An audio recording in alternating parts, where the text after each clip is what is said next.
What's going on, everybody? Joshua Cook, VYPE Media here, back with the Coach's Corner 2022 edition. Had some technical difficulties last week, internet not working, all that fun stuff. But we got it fixed for this week. We're joined every week by Rick Lafavers, the head coach of the Ridge Point Panthers, Brian Randle, the head coach of those Randle Lions, myself, and Dennis Silva II. We are entering week 2 of the Texas high school football season. Well, coaches, off and running last week. We'll start with you, Coach Lafavers. Y'all made the trip over to Austin last week to take on Westlake. What did you learn about your football team as y'all went in there very tight at the half, very close at the half, and then finishing it out? Just that, we walked away knowing that we can play with anybody, and we just got to clean up, a lot of self-inflicting mistakes. We were in the red zone 3 times and then didn't get any points and such, and gave them a short field. I think 4 of their 6 touchdowns, their average starting field position was the 38-yard line. So we didn't make it easy on them, and that's not to take anything away from them.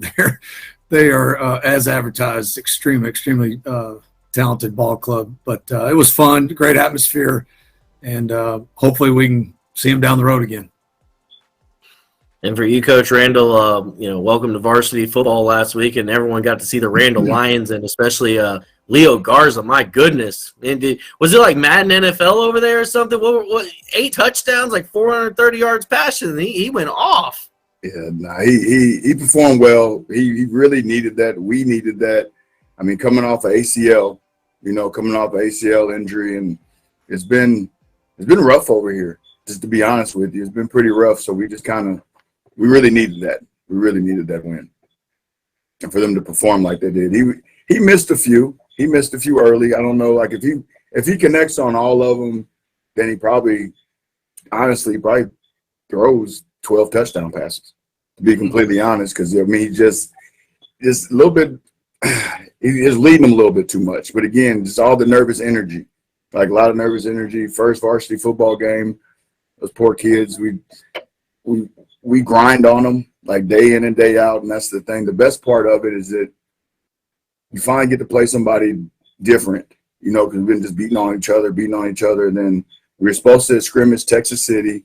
That got rained out. So then we were scrambling, trying to find the game, and we got lucky and got to play Dulles. So we got to go out there and hit them a little bit. Then the weather came, so it was a lot of question marks. Now, our special teams needs a lot of work. But I think everybody's special teams at this time of the year struggles. Coach Randle, you talked about Leo. He's your junior quarterback. You mentioned the torn ACL, and I think he also had a torn meniscus in that left leg. That was his first full contact game back. Did you expect that he could put on a performance like that, or that he was capable of that in his first game back from an injury like that? Yeah, Leo's got a lot of heart, man. Like, that kid is all heart, and he's a competitor. Like, he's a boxer. He plays baseball. He plays all the sports, and he's one of those. He's a true leader, like, to his core. Like, that's just kind of who he is, and he makes me nervous because I'm old, and we're used to seeing a kid with ACL. You got to wear a brace, right? So he'd be out there some days and like, Leo, where's your brace? He says, I'm not supposed to wear a brace. And to me, Rick, you might be able to help me out with that.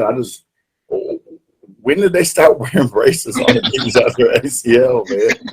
So, and our issue is depth too. So you hold your breath. We took him out of the game, put the backup quarterback in. He tears his meniscus. Ooh. Yeah. So it's like I said, it's been a struggle, man. But Leo's a tough kid, very, very tough kid. And Coach Lafavers, just the moment you guys had going against a 3-time defending state champ like Westlake. I know the talk going in was, the opportunity, but when you get to the environment, what was that like, and how did you see your players respond to that type of atmosphere? Well, I don't think you ever know till you're in it. I think you, right, as a coach, you have ideas and visions and things, but I was extremely proud. To be honest, we didn't flinch. Our kids were very excited. Our motto was line it up, and kind of put the ball down, line it up, and from the get-go, I felt like we got after them. And I don't know the history of Westlake, but I don't know if they've been behind, very, very many times in the last 3 or 4 years. they did not take the lead until a minute 37 left in the first half. So, you know, I was proud of her, and that's with some mistakes on both sides of the ball. But, the third quarter in a matter of 5 minutes just, was a disaster for us with a lot of just things compounding on each other that just kind of snowballed, and obviously against a team like Westlake got out of hand, and we just, couldn't overcome it. Now y'all got Dickinson this week, is that right? Yeah, another juggernaut. So. Yeah. I don't know what idiot scheduled that. Yeah, so why are you scheduling those games, Coach? What are we doing? One, we've been playing Coach Nelson and Dixon for many years now, and they're just, I respect him and his staff, and they do such a great job, and it helps us get prepared for our district and season. But the Westlake was a new one, but yeah, Dickinson's always just extremely physical and tough. So we've got another tough one. Coach, I know with Lafavers, I know with Bert graduating, he was a stud for you guys, a star. That quarterback's position, how is that working itself out as far as trying to find that next signal caller for you guys? Well, I mean, that was tough, but we really have there's 6 quarterbacks on varsity right now. I've never had that in my life. And it kind of boiled down to 4 quarterbacks, 2 seniors, a sophomore, and a junior. And junior Samson Wheeler, ended up being named the starter heading into Westlake and did a phenomenal job, and then was unfortunately knocked out of the game in the third quarter by a targeting hit. And so we finished the game with the other 3 quarterbacks, the 2 seniors and a sophomore, and just kind of rotated them. So we're back in the competition, mode and seeing which one. But they're all capable. I mean, all of them are really starting quarterback quality kids that would start at numerous schools. It's a good problem to have, but it's tough, because it's, the old saying is when you have more than one quarterback, you have none. So, we do want to settle on one and such. But we've got this week to work through that. And Coach Randle, you guys have Port Lavaca Calhoun this week, which is another storied program. Coming off the win with Pasadena Memorial last week, what are you looking forward to as far as sustaining some of that momentum? And it's going to be a bit of a tougher challenge this week for you guys. Right. No, it's definitely going to be a tougher challenge. Honestly, we just have to build on it. You have to build on it, and as we go, our schedule will get a little tougher and tougher as we progress. But our defensive line is going to have to play. They're going to have to play assignment football this week. Our linebackers are going to have to fit, and then the safeties are going to have to run the alley. So, I mean, with that wishbone, a lot of midline, and they are physical. They are a physical bunch of kids. So, again, that's kind of – I think it's going to help us in the long run, just as long as we get out of there healthy, because they like to throw down on you. They cut. A lot of cutting. I got nightmares from my Lamar Kahn days when we were in the district with them. They're tough, man. They're different. But Coach Whitaker does a great job. Yeah. No, he really does. He's a good guy. I've had the opportunity to speak with him and kind of become friends with him over the past couple weeks or whatnot. And he's just, like you said, they're not going to pass the ball. I think I've seen him throw the ball twice. So he's got to load the box. But if Leo can go out there and perform like he did the other night, and if we can get up early, then, I mean, that wishbone's not built for that, So right. we just have to – we got to make them chase us, right. And then hopefully if our D-line can sustain and our linebackers fit and play assignment football, we should be okay. In theory. Everything's in theory, guys. Yeah. I want to ask each of y'all just kind of a general question over your coaching career to this point. Like, how do you feel you're a different coach now compared to 5-10 years ago? And Coach Lafavers, I'll just start with you as far as, do you feel like you're in a lot of ways the same coach, or do you feel you're different in a lot of more ways? It's probably going to sound funny if my kids hear this. I'm probably more calm now, but I guess more wisdom. Just time in the saddle. I mean, just there's nothing that can replace experience and situations that you've been in, even to this day, there's something new, that'll pop up. And, and each, I think Brian would agree, each year and each class and teams has a different chemistry and mix, so that has its own set of issues, both good and bad. And so, but I guess overall maybe a little more even keel at times, a little wiser. So I'd have to second that.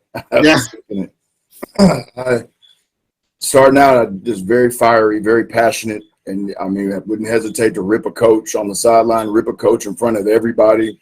I've learned that's not necessary. It's not as necessary as now. They'll still get it when it's deserved, but it's not near like it used to be, because you lose good people like that. And I played my college ball at Texas A&M Kingsville, and everything we learned down there was you face everything head on. Like, everything was just tough. Like, we fight, like whatever you're gonna face, every challenge, like, just direct. And that's just how we learned. I graduated from Lamarck, same situation. So, like, in your mind, you feel like that's the way to be all the time, and it's not always right. Like, you can de-escalate situations instead of adding to the fire or whatnot. So just kind of like, I'm gonna piggyback on what Rick said, and just there's a lot more wisdom, way calmer, and just learn how to talk to people a little better, like to the adults. I always love on the kids, man. I'm a pro kid, so I'm always gonna love on the kids. We're gonna have fun with the kids, but sometimes Rick will tell you those coaches something else sometimes. Yeah. They get under your skin. I'll ask you guys this too, and start with you, Coach Randle. As far as a student athlete today compared to when you were coaching those student athletes 5 to 10 years ago, what's the biggest hurdle for them? What's the biggest challenge these days when you're a student athlete playing high school football? To be honest, the whole look at me, and we preach in our program, the needs of the many outweigh the needs of a few. And a lot of times you'll see a kid, they'll go work out with a trainer one time, post it on Twitter, and think that that's, that they really did something and they deserve this and they deserve that. I honestly don't think that the kids have changed. I think parenting has changed.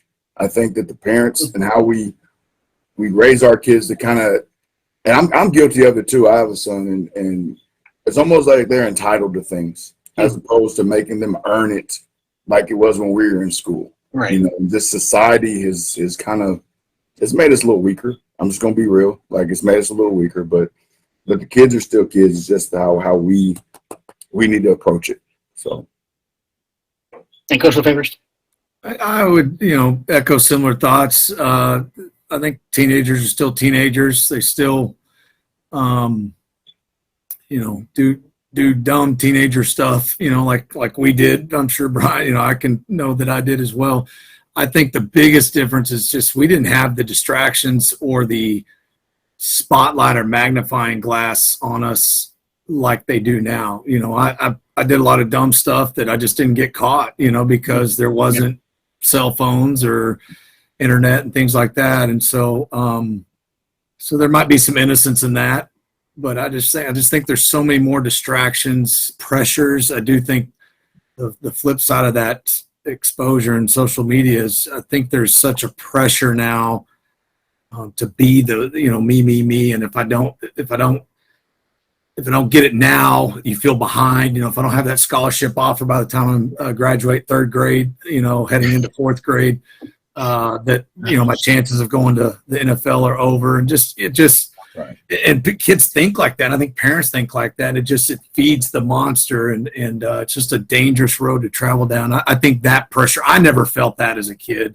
I can't speak for Brian, but like you just play ball. You try to work out, be the best you can, and hopefully you got something out of it. But now there's just such a pressure to, you got to make the right moves and go to this trainer or play for this team, or if I don't have this many visits by this time or offers or whatever it is, then I'm garbage. They feel like it's do or die, Right. and they don't understand that everybody's got a different journey. And that's the one thing that I've tried to preach to our kids is don't compare.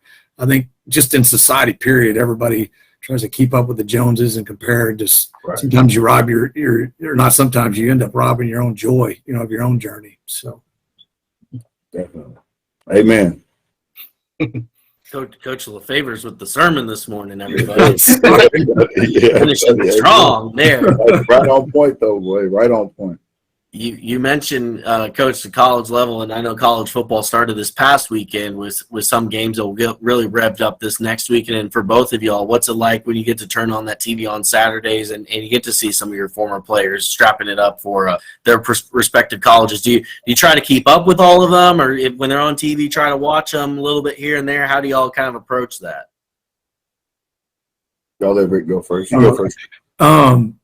Well, I'm excited. This Thursday we have Bert Emanuel for Central Michigan is going to be playing Oklahoma State, and Oklahoma State has two of our players, John Paul Richardson and Calvin Harvey, offensive tackle. So that'll be fun to watch. And then my own son is playing this weekend as well, and you got kids all over at different levels and age groups, and you try to keep up with them. It's hard. It's easier when it's on TV, like Oklahoma State or something, but we got lots of kids that are at different levels, and you try to follow that particular school on Twitter, or, keep in contact with them on text messages as well. So it's fun.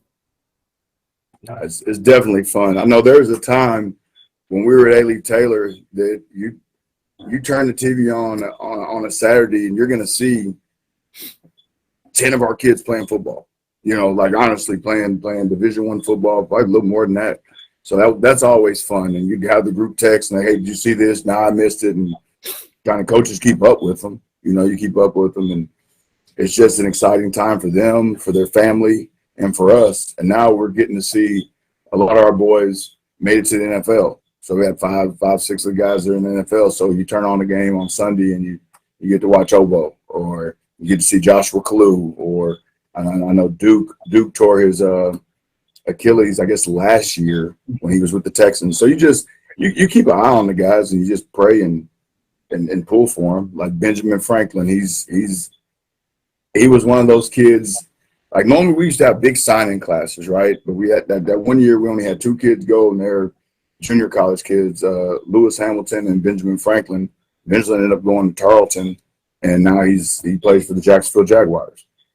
So he's one of those kids that kind of flew under the radar. He wasn't like a Rodney Prevost or a Obo with the big names and all the offers and stuff. So, but ultimately, that just lets you know that the NFL is going to find you. And I'm sure Rick's told kids that too all the time. Like, hey, if you're good, they're going to find you. Doesn't matter where you're at. They will find you. That's their job to find you. I'll tell you what's funny is your allegiance, to as a normal fan. Yes. You might be a Texan fan, but if you got a kid playing for, the Titans or Steelers or anybody, I mean, you pull for that team. Same way with college. I'm a TCU Horned Frog, but if I got someone playing for another team, I'm pulling for them too. So you quickly learn to wear different hats on Saturday and Sunday. Coach Lafavers, your son, tell me a little bit about following his career, and what's that like when you actually have a child playing college football? Like, how is that different than just obviously rooting for another player? More conversations. I mean, just that father-son connection, I guess, investment. I don't get to see it all the time. That's the tough part. But we don't have an open week till the very last week of the season. So I'll have to time it up, we play on a Thursday or something like that. But no, it's fun. It's rewarding. And it's, I think as a father is just watch your son grow and mature and do what he loves to do. So. Yeah, it's a lot of fun to see those guys, especially for us. We watch them in high school and we cover them, then we see them on Saturdays playing big ball, and it's fun. And so on Thursday, Coach, are you wearing an Oklahoma State hat and a Central Michigan shirt, or are we going Central Michigan hat and Oklahoma State shirt? What's the combo? Well, unfortunately, I'm going to be knee deep in sub-varsity games that night, but I'll get home and watch it and I'll be pulling for both of them. Luckily, both of them are playing on offense. All three of them are on offense, so I can pull for a lot of points to be scored. Very true. All right, well, coaches, we'll let you get back to work. I know it's a Busy week. We appreciate your time. We'll be back every single week here with Coach Lafavers and Coach Randle on the Coach's Corner with VYPE. That's Dennis Silva. I'm Joshua Cook with VYPE Media.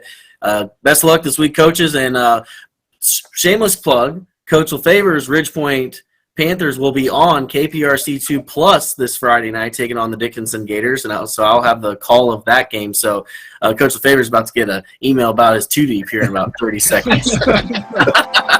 We're about to figure out who's the starting quarterback here tonight. All right, coaches, best of luck this week. We'll see you next week. Thank you. Yes, sir. Appreciate it. Thank you, guys. Good luck, Rick. You too, bro.